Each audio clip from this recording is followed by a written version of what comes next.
자, 네 번째, 이제 맨발 걷기 효과를 저해하는 요소에 대해서 말씀드리겠습니다. 오셨던 분이 이제 대학병원에서 수간호사로 일하셨던 그런 환자분이셨는데요. 이분께서 주로 오신 이유가 기운이 너무나 많이 빠진다. 그리고 숨쉬기가 너무 힘들다.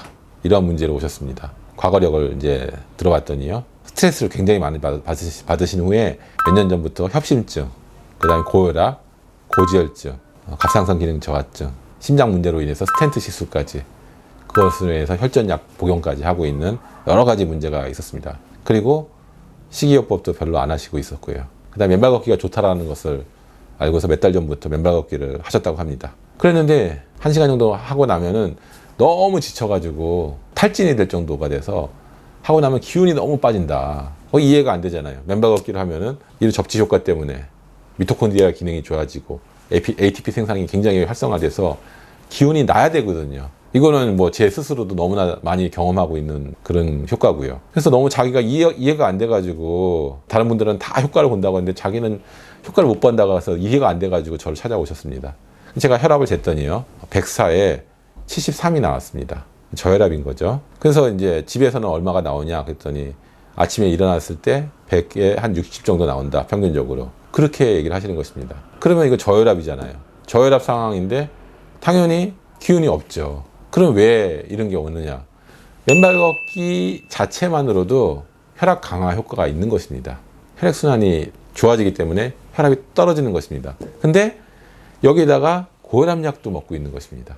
그러니 이 두 개가 이중으로 작용을 한 거죠. 혈압약과 맨발 걷기가 이중으로 작용을 한 거죠. 맨발 걷기를 하면 혈압이 떨어지니까 더 떨어지게 되는 거죠. 그러니까 당연히 기운이 없는 거죠. 그래서 이제 제가 이제 원래 맨발 걷기에 혈압 강화 효과가 있습니다. 그러니 병원 선생님이랑 상의하시면서 혈압약을 좀 줄여보십시오 라고 권고를 드렸습니다.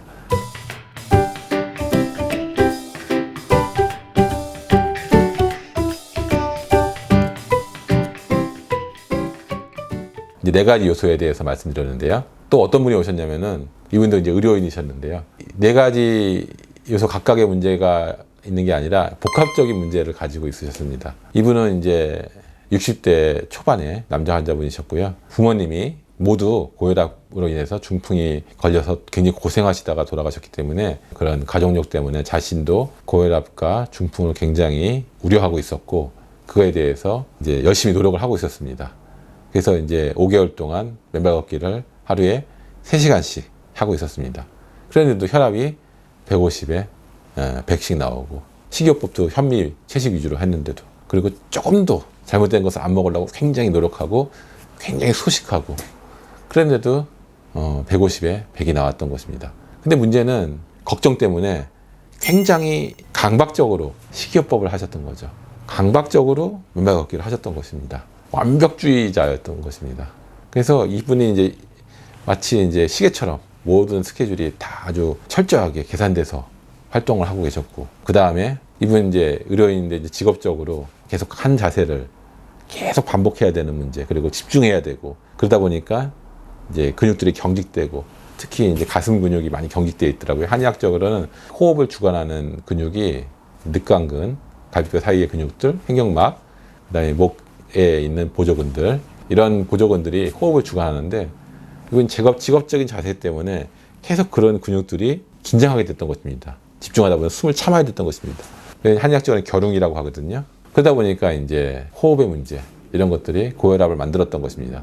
그래서 저한테 오셔가지고 저는 나름대로 이거 열심히 했는데 도대체 어디로 가야 될지 모르겠어요. 마치 길을 잃어버린 항해사 같아요. 이렇게 하고 오셨습니다. 그래서 이런 것들을 보면은 그런 마음의 문제와 잘못된 너무 저영양으로만 식사를 하셨던 그런 문제, 현미 채식을 할 때는 꼭 이런 밀순 생즙, 비트나 샐러리라든지 히포크라테스 스프라든지 좋은 기름 같은 것들을 같이 먹어주시면서 해야 됩니다. 효모라든지 이런 것들, 그런 것들이 이제 몇 가지 요소들이 이렇게 복합적으로 겹친 경우에 맨발 걷기를 열심히 해도 원하는 효과를 못 거둘 수 있는 것입니다. 자, 이와 같이 맨발 걷기를 열심히 하는데도 효과가 없는 5가지 유형에 대해서 살펴봤습니다. 환경, 잘못된 식이요법, 마음, 양약을 같이 복용하는 문제에 대해서, 그 다음에 이 4가지 요소가 복합적으로 서로 이제 상호작용을 일으키는 경우, 이러한 경우로 인해서 맨발 걷기를 열심히 해도 이제 효과가 없을 수 있는 것입니다. 이 영상을 보시는 분들께서 혹시라도 내가 열심히 맨발 걷기도 하고 열심히 식교법도 하고 뭐 이런 노력을 많이 하는데도 왜 효과가 없지? 하는 분들, 그것 때문에 고민하는 분들이 있다면은 내가 이런 문제가 있을 수 있겠구나 라고 생각하시고 한번 교정해 보시고 다시 한번 맨발 걷기에 매진해 보시기를 권하게 됩니다. 분명히 이런 문제를 같이 고려를 한다면은 맨발 걷기가 가지고 있는 여러 가지 유익한 효과들이 분명히 나타날 것이라고 확신합니다. 경청해 주셔서 감사합니다.